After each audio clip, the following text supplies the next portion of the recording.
Major league সকারে টানা তৃতীয় বছরের মতো সর্বোচ্চ বেতনভুক্ত ফুটবলার হচ্ছেন Lionel Messi.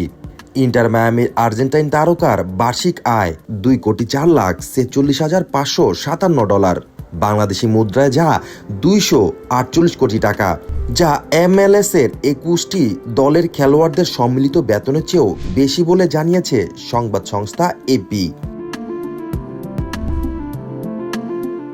MLS players association সম্প্রতি প্রকাশিত তথ্য অনুযায়ী মেসির মূল বেতন $12 মিলিয়ন হলেও মার্কেটিং, পারফরমেন্স, বোনাস ও অন্যান্য ফি মিলিয়ে মোট আয় অনেক বেড়ে গেছে, যা তার চুক্তিতে পূর্ব থেকেই নির্ধারিত ছিল। মেসির উপস্থিতিতে ইন্টার মায়ামির খরচও লিগে সর্বোচ্চ, বছরে $46.8 মিলিয়ন, যার অর্ধেকই মেসির পেছনে ব্যয় হয়। আগের মৌসুমের তুলনায় বেতন খাতে তাদের খরচ বেড়েছে প্রায় $5 মিলিয়ন। বেতন খরচে দ্বিতীয় স্থানে আছে টরন্টো এফসি, $34.1 মিলিয়ন।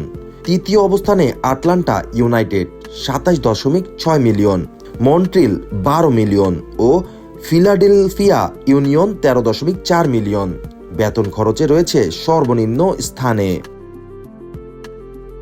মেসির পর সর্বোচ্চ বেতনধারীদের তালিকায় আছেন Insigne $15.4 million, Busquets $8.75 million, Almiron, Lozano, Bernardeschi, Forsberg, Alba, Puig, বোম্বা ও মুক্তার। চলতি মৌসুমে MLS-এ 902 খেলোয়াড়ের পেছনে বেতন বাবদ ব্যয় $586 মিলিয়ন, যা গত বছরের তুলনায় 12.9% বেশি। 2022 সাল থেকে এই খাতে ব্যয় ধারাবাহিকভাবে বেড়েছে।